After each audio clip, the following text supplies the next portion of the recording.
وہ اس سے اپنے چہروں کو چھپاتے تھے۔ چلو سوار ہو جاؤ، چلو۔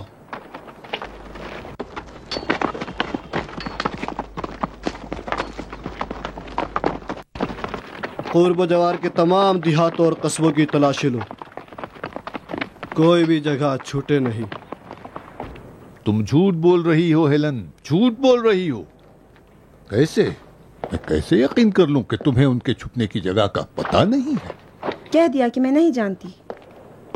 وہ تمہارے گھر کے تہہ خانے سے بھاگے ہیں اور تمہیں نہیں بتایا کہ کہاں جا رہے ہیں۔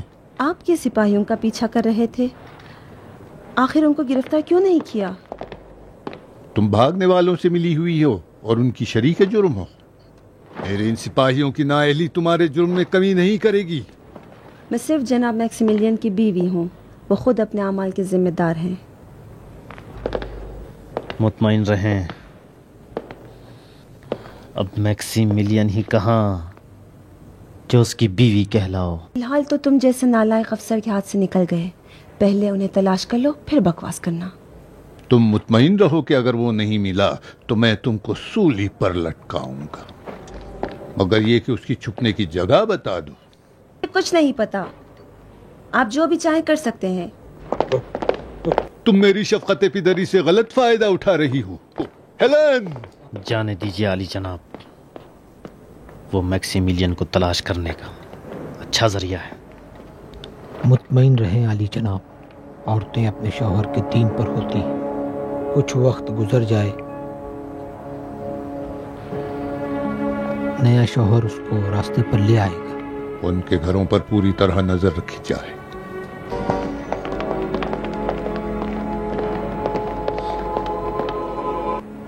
یقیناً عالی جناب۔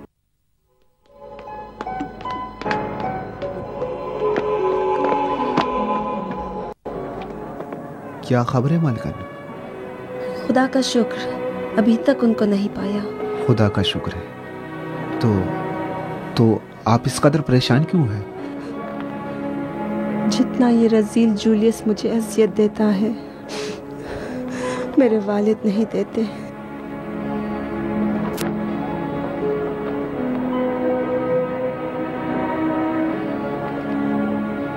خدایا وہ جہاں بھی ہوں ان کو دشمنوں کی شر سے محفوظ رکھ۔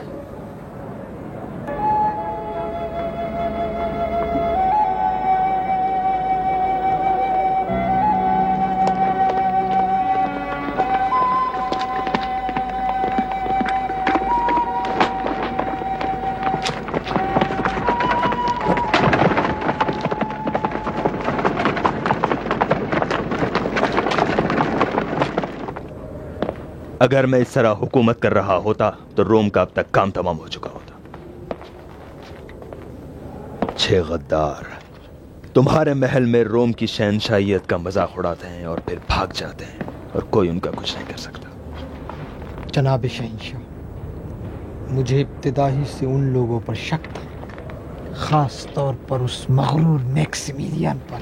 اس مغرور میکسیملین نے ہم سب کی تحقیر کی اور مذاق اڑایا، اور اس عقیدے کو کہ جس پر تم جیسا پجاری جان دیتا ہے چبا کر تھوک دیا۔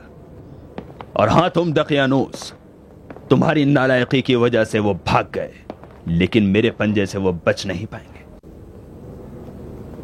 عالی جناب، آپ اطمینان رکھیے، میں ان سب کو گرفتار کر کے سخت ترین سزائیں دوں گا۔ دیکھو دقیانوس، میں آج یروشلم کے لیے یہاں سے روانہ ہو جاؤں گا، اور اگر یروشلم پہنچنے سے پہلے مجھے ان کی گرفتاری اور سزا کی خبر مل گئی تو اسی میں تمہاری خوش نصیبی ہے، وَإِلَّا وائے ہو روم کی شہنشاہیت کے لشکر پنجم کے سردار دقیانوس پر۔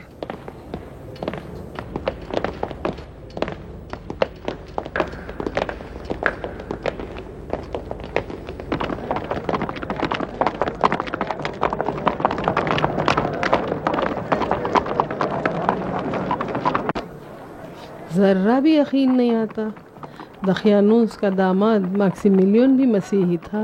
ہاں، دقیانوس کے 5 یا 6 مشیر مسیحی مذہب کے تھے، مگر کسی کو پتہ نہیں۔ ہاں، کوئی سوچ بھی نہیں سکتا کہ اپنے آپ کو مہربان ظاہر کرنے والے لوگ اس قدر پست اور دو رخے ہوں. مگر ان لوگوں نے جو ہمارے شہنشاہ کی توہین کی ہے وہ تو اس سے بھی بدتر ہے. لیکن میرے خیال میں ہمارے عقائد سے ان کی مخالفت ان کی برائی کی دلیل نہیں ہے. ایسے بہت سے لوگ ہیں جو ہمارے خداؤں کی پرستش کرتے ہیں لیکن رذیل ہیں، اس جولیس کی مانند. آپ سے کیا چھپاؤں، میں اب بھی ان کے لیے احترام کا جذبہ رکھتی ہوں. نہیں معلوم، مجھے نہیں معلوم. بتوں کو توڑنا، بت خانوں میں آگ لگانا، یہ انہی کا کام تھا.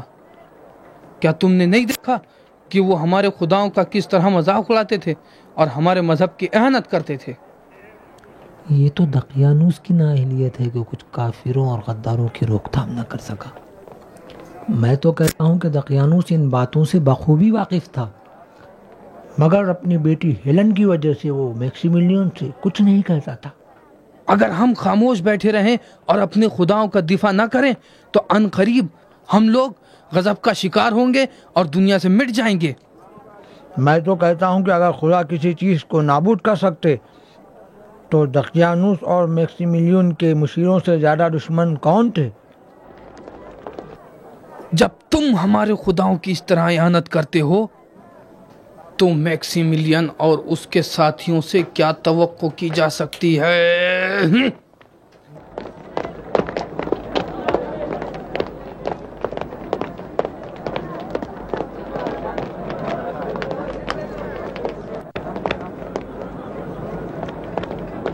اگر شہنشاہ رکاوٹ نہ بنتے تو میں وہیں پر ان کے ٹکڑے ٹکڑے کر دیتا.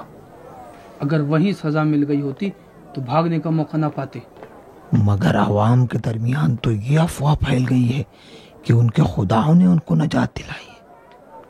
یہ سب باتیں غلط ہیں. وہ خدا جو نظر نہیں آتا اور وہم و خیال کے سوا کچھ نہیں، کس طرح کسی کو نجات دلا سکتا ہے؟ میں نہیں جانتا کہ ان کا خدا کیسا ہے، مگر اتنا جانتا ہوں کہ اپنے خدا بھی اپنا دفاع نہ کر سکے اور ان کو سزا نہ دے سکے. اگر آپ برا نہ مانیں تو حق یہی ہے کہ ان کا خدا ہمارے خداؤں سے زیادہ طاقتور ہے.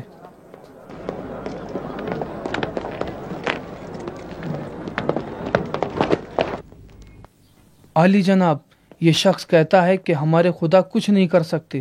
اگر کچھ کر سکتے تھے تو پہلے اپنے دشمنوں سے انتقام لیتے، اور کہتا ہے کہ ہمارے خدا کچھ نہیں کر سکتے. بات دراصل خداؤں کی کمزوری اور توانائی کی نہیں. دیکھیے عالی جناب، میں کہتا ہوں کہ عاقل انسان تفکر اور تعقل کو جو اس کا مسلمہ حق ہے اپنے سے سلب نہیں کرتا. میں ایک عرصے سے یہی سوچتا ہوں کہ جوپیٹر اور اپولون اور روم کے دیگر خداؤں کے پرستار ایک طرف اور خدا اور اس کے بیٹے عیسیٰ کے پرستار ایک طرف، کیا یہ جنگ ختم نہیں ہو سکتی؟ کیا یہ دشمنی دوستی میں تبدیل نہیں ہو سکتی؟ یعنی آپ کے خیال میں کوئی حرج نہیں کہ ہم اپنے خداؤں کو چھوڑ کر مسیحیوں کے خداؤں کی پرستش کریں؟ میرے خیال میں ہماری اور ان کی جنگ نام کی خاطر ہے، اور یہ ایک بے معنی جنگ ہے. میں نہیں سمجھا. یعنی وہ ہمارے خداؤں پہ یقین رکھتے ہیں اور صرف ان کا نام بدلنا چاہتے ہیں؟ میرے خیال میں اس کے سوا کچھ بھی نہیں. در حقیقت مسیح کے ماننے والوں اور خدایان روم کے پرستاروں کے عقائد کے درمیان کوئی فرق نہیں. اس نے کہا ہے کہ رومی جوپیٹر کی پرستش کرتے ہیں اور وہ خدا کی، اور یہ دونوں ایک ہی وجود کے دو نام ہیں. ہمارا عقیدہ ہے کہ اپولون خدا کا بیٹا اور وہ معتقد ہے کہ مسیح، اور یہ دونوں ایک ہی ہیں. میرے خیال سے ایسا نہیں ہے جیسے آپ کہہ رہے ہو. میکسیمیلین اور اس کے دوست خدائی یکتا کی بات کرتے تھے، خدا کے بیٹے کے قائل نہیں تھے.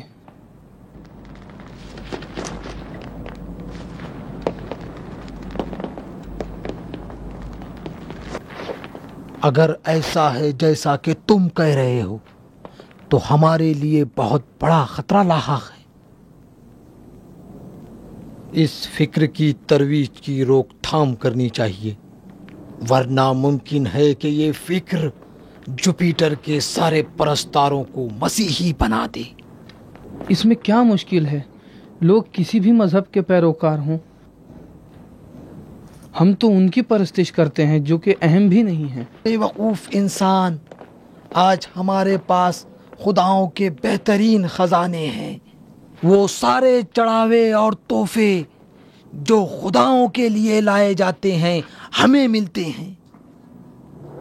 اگر تم سوچتے ہو کہ ہمارے مذہب کے پیروکار بھی عیسائی مذہب کے پیروکار بن جائیں تو کیا اس وقت بھی ہمارا موجودہ اقتدار باقی رہ جائے گا؟ مگر لوگ ہماری طرح نہیں سوچتے، ہم چاہیں یا نہ چاہیں وہ لوگ گروہ در گروہ عیسائی مذہب کو قبول کریں گے۔